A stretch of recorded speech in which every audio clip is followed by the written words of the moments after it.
Beredar foto dua jet tempur asing dilengkapi dengan rudal nuklir melintasi langit California, Amerika Serikat pada pekan lalu.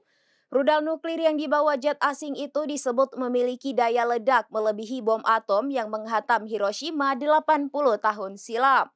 Adapun kedua pesawat jet tempur tersebut terlihat sempat mengitari wilayah di dekat pangkalan Angkatan Udara Edwards, Amerika Serikat.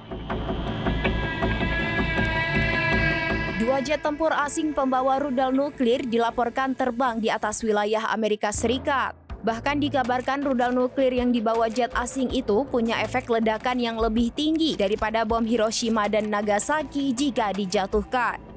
Mengutip Tribunnews.com pada Selasa 10 September 2024, dari laporan yang ada, dua jet tempur asing itu terlihat pekan lalu di atas California. Keduanya dilengkapi bom latih nuklir B6112, varian terbaru dalam keluarga B61 yang bisa menghasilkan ledakan hingga 50 kiloton TNT. Daya ledak ini disebut lebih tinggi dari bom Hiroshima dan Nagasaki yang terjadi 80 tahun lalu yang menghasilkan ledakan 15 dan 25 kiloton. Bom latih nuklir B6112 yang dibawa dua jet tempur asing tersebut adalah versi senjata non-eksplosif yang digunakan untuk tujuan pelatihan. Berdasarkan laporan, foto-foto yang beredar diketahui dua jet tempur itu merupakan tipe Tornado bagian dari unit Angkatan Udara Jerman.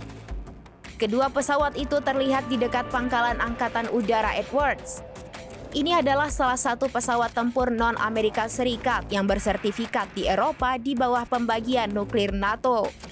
Foto lain yang diambil pada 27 Agustus di pangkalan Angkatan Udara Edwards di California memperlihatkan pesawat Jerman itu membawa bom latih nuklir B6112.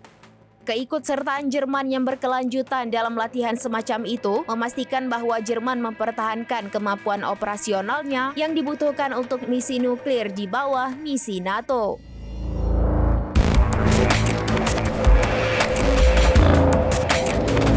Demikian informasi terkini Syedaralun. Saksikan terus informasi lainnya. Jangan lupa like dan share seluruh akun serambinews.com.